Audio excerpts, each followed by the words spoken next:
Changing your plan on Codecademy Pro is a straightforward process. Follow these steps to successfully update your subscription plan. Step 1. Log into your account. Visit the Codecademy website and log in using your credentials. Make sure you are accessing the account that holds your current subscription. Step 2. Access account settings. Once logged in, navigate to your account settings.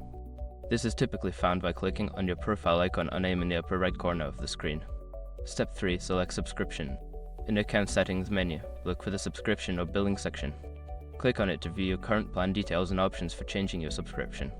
Step 4. Choose a new plan. Review the available plans and select the one that best suits your needs. Click on the option to change or upgrade your plan, and follow any prompts to confirm your choice. Step 5. Confirm changes. Before filing a refund or dispute, use the eshrock.com link in the description to open the refund dispute deadline calculator and confirm your deadline.